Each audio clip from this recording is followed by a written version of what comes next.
Bonjour, bonsoir, bienvenue à tous et à toutes. Je suis content de vous retrouver. Aujourd'hui, on va parler d'os, on va parler de muscles et on va parler d'inflammation. Quand l'inflammation se met de la partie, qu'est-ce qu'on peut faire? Vous allez trouver beaucoup d'informations que je vous donne dans les prochains contenus, dans mon livre Plus jamais malade, mon approche globale pour un corps en santé. Vous connaissez, pour certains d'entre vous, mes autres livres. Vous pouvez aussi y retrouver beaucoup d'informations. J'aimerais savoir là, les valeurs pour les mesures de tour, de taille, les valeurs que vous donnez, là, restant en bas de, mettons, 93 centimètres. C'est aussi valide pour une personne de 6 pieds qu'une personne comme moi de 4 pieds 5 pouces et demi. Donc, j'aimerais peut-être avoir votre réponse là-dessus. Merci. Je vais répondre à cette question-là. Alors, je vous donne un extrait qui est dans mon livre et on va partir de cet extrait-là. Alors, l'Association médicale américaine reconnaît à présent que l'indice de masse corporelle, employé pour catégoriser la proportion de masse grasse, ne prend pas en compte les différences de forme et de composition corporelle entre les groupes ethniques, les sexes, les genres et la tranche d'âge. Ça, c'est l'indice de masse corporelle. Lorsque vous calculez, vous arrivez à une donnée qui est calculée en fonction de votre taille, votre hauteur et votre poids. Je vous ai déjà parlé de l'indice de masse corporelle et on nous dit que ce n'est pas un indice fiable. Alors, ce que l'Association médicale américaine recommande et préconise, c'est l'utilisation conjointe de l'indice de masse corporelle avec d'autres outils valides, souvent simples et souvent abordables, comme la mesure du tour de taille. Je vous en ai déjà parlé, la mesure du tour de taille. Je ne vais pas entrer dans les, dans les détails de cette mesure-là. Je vais prendre une petite gorgée d'eau à votre santé. Donc, je ne vais pas entrer dans les détails de la mesure, mais vous le voyez en ce moment. Et les paramètres sont les suivants. Alors, en haut, vous avez le descriptif. Là, j'ai rajouté ça pour être... je vous représente ça à nouveau pour être sûr qu'on part toutes sur la même base, sur les mêmes bases. Et en bas, l'interprétation de la mesure. Pour les hommes, plus de 94 cm, on est à risque accru pour la santé. 102, le risque est encore plus grand. Et chez les femmes, c'est 80 et 88 cm. Bon, on n'est pas obligé de retenir tout ça par cœur, mais vous voyez l'idée, c'est les mêmes seuils, peu importe notre taille. Et la question de l'internaute, et je le remercie de m'avoir posé la question, ça me permet d'entrer un peu plus dans les détails, parce que oui, le tour de taille, c'est intéressant, c'est beaucoup plus intéressant pour mesurer le risque pour la santé que l'indice de masse corporelle. Mais il y a une autre façon aussi de le calculer. Et là, on va entrer dans des mathématiques.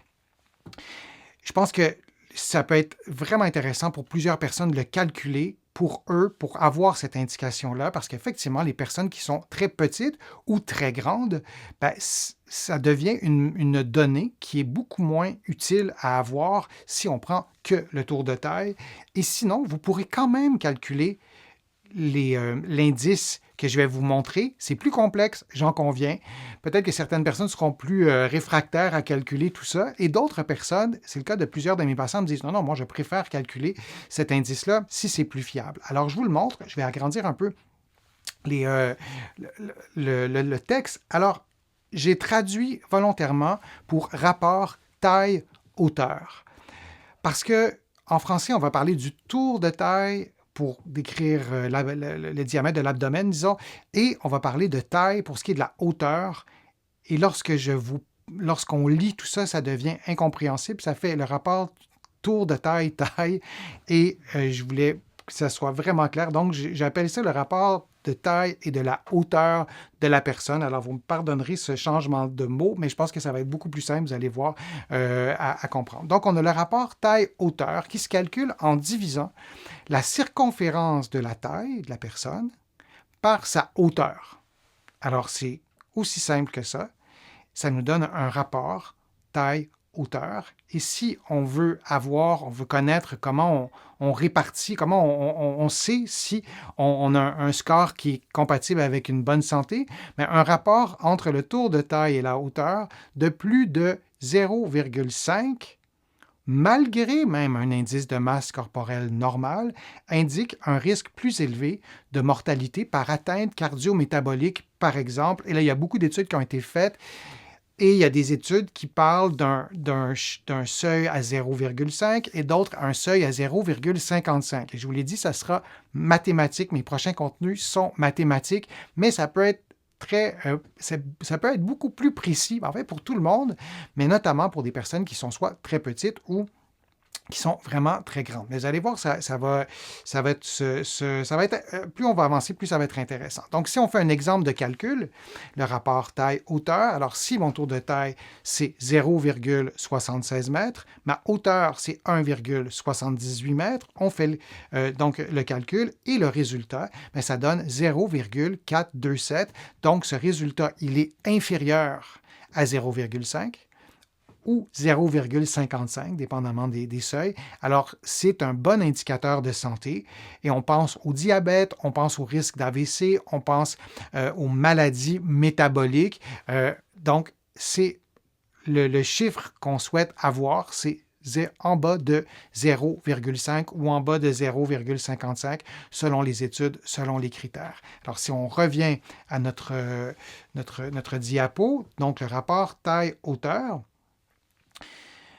et il y a une autre statistique à ce sujet-là, je vous le disais, l'adoption d'un seuil de 0,5 ou de 0,55 conduit à ce que les adultes plus petits soient injustement classés comme étant à risque en termes d'adiposité centrale et d'état de santé général. Même ce ratio-là désavantage les personnes qui sont beaucoup plus petites. Alors là aussi, et c'est peut-être votre cas, c'est vrai pour les hommes, c'est vrai pour les femmes, la question nous a été posée par un homme, mais c'est tout à fait, c'est la même logique qui prévaut si on est une femme. Donc, comment on calcule tout ça? Alors là, il y a un autre calcul qui est un peu plus compliqué, mais si vous aimez les mathématiques, qui n'est pas si compliqué que ça non plus.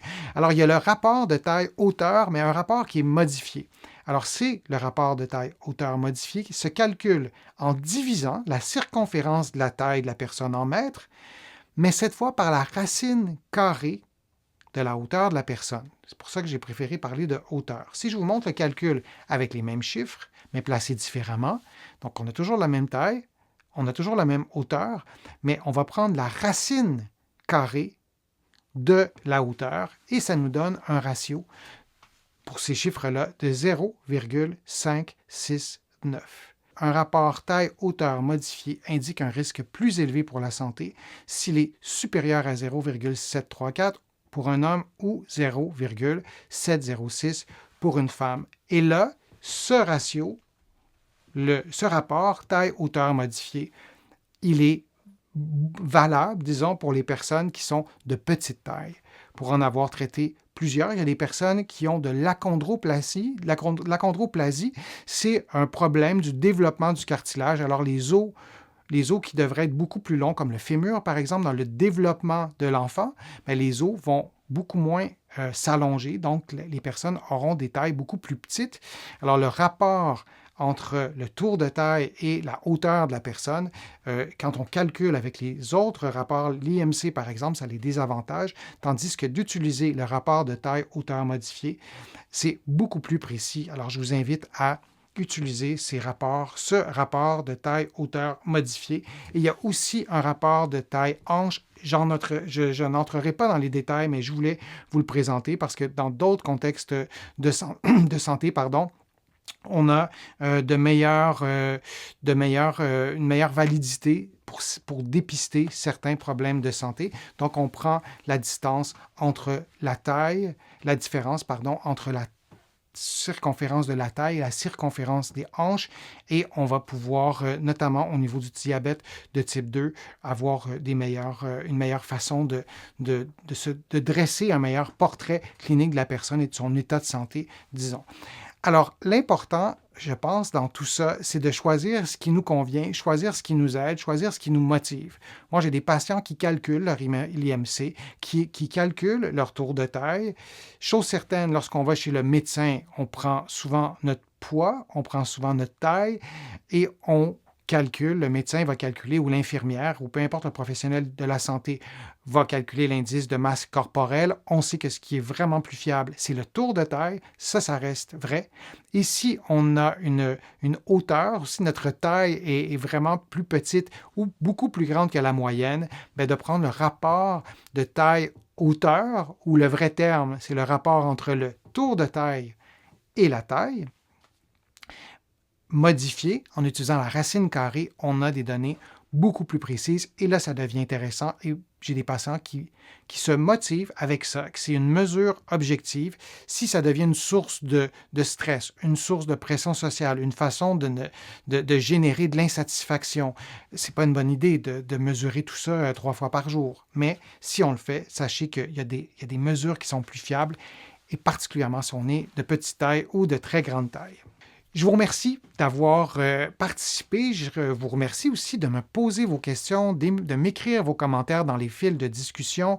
Vous le savez, je lis toutes vos questions, tous vos commentaires et j'essaie d'y répondre dans de prochaines vidéos où j'essaie d'y répondre en temps réel lorsque c'est possible. Je vous invite à faire une contribution sur mes plateformes, soit sur YouTube en cliquant sur le petit cœur j'aime, ou soit sur mon site web, le www.denisfortier.ca. Vous le savez, sans ces contributions, je ne parviendrai pas à vous produire autant de contenu et j'en profite pour remercier toutes ceux et celles qui ont contribué, soit financièrement, mais aussi par des clics. Vous allez voir sur ma chaîne, je vous explique sur mon site web, c'est-à-dire je vous explique comment faire.